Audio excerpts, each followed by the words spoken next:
பிப்ரவரி 2012 விடை கமெண்ட்ஸ். அன்பார்ந்த காவல்துறை அதிகாரிகளே, உங்கள் அனைவரையும் இந்த இனிய மாலை பொழுதில் சந்திப்பதில் நான் மிகுந்த மகிழ்ச்சி அடைகின்றேன்.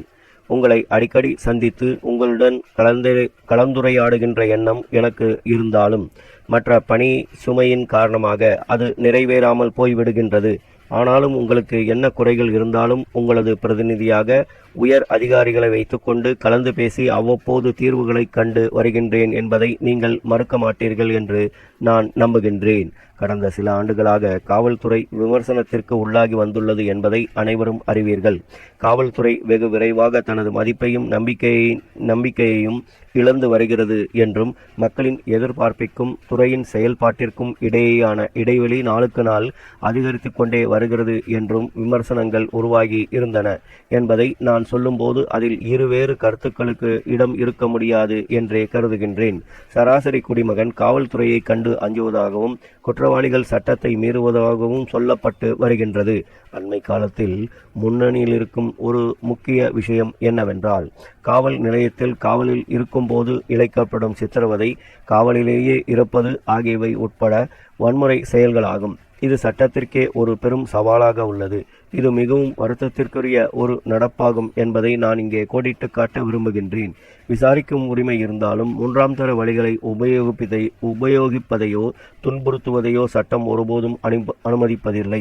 தராசின் ஒரு தட்டில் சட்டத்தை செயல்படுத்தும் அமைப்பின் தேவைகளையும் மறுதட்டில் அந்த அமைப்பின் கொடுமை அநீதியிலிருந்து குடிமகனை காப்பாற்றும் பொறுப்பையும் வைத்து இரண்டுக்கும் இடையேயான சரிசமமான நிலையினை ஏற்படுத்த முயற்சிப்பது மாநில அரசிற்கு இருந்து வரும் நெடுங்கால பிரச்சனையாகும் என்பதை நான் தெளிவுபடுத்த விரும்புகின்றேன். நமது மாநிலம் காவல்துறையினர் புதிய கண்ணோட்டத்துடனும் குறிக்கோளுடனும் திறம்பட செயல்படும் வகையில் இப்படையை முற்றிலும் நவீனமயமாக்கும் மாபெரும் பணியில் இவ்வரசு ஈடுபட்டு விரிவானதொரு திட்டம் தயாரிக்கப்பட்டு செயல்பாட்டில் உள்ளது என்பதை நான் மிகுந்த மகிழ்ச்சியுடன் தெரிவித்துக் கொள்ள ஆசைப்படுகின்றேன். அனைத்து மகளிர் காவல் நிலையம் மிகவும் வெற்றிகரமான முயற்சியாகும் என்பதை இந்த சந்தர்ப்பத்தில் கோடிட்டு தெளிவுபடுத்த விரும்புகின்றேன். கடந்த சில காலமாக காவல்துறையில் பெருமளவு சீர்கேடுகள் மலிந்து விட்டதாக எழுந்த புகார்களை மனதில் கொண்டு விரிவான சீராய்வை நாம் மேற்கொண்டதை யாரும் மறந்துவிட முடியாது. நீங்கள் பாராட்டும் வகையில் காவல்துறையில் நாம் பல்வேறு சீர்திருத்தங்களை வழிமுறைகளையும் மேற்கொண்டு வருகின்றோம். தனது பணியினை இத்துறை முறையாக செய்ய தேவையான வசதிகளை ஏற்படுத்துவதற்கான அவசியத்தை நாம் புறக்கணித்து விடவில்லை. காவல் பணியாளர்களின் நலன் என் மனதில் மேலோங்கி உள்ளது என்பதை உறுதிப்படுத்தும் வகையில்தான் பல்வேறு நலத்திட்டங்கள் உங்களுக்காக அறிமுகப்படுத்தப்பட உள்ளன.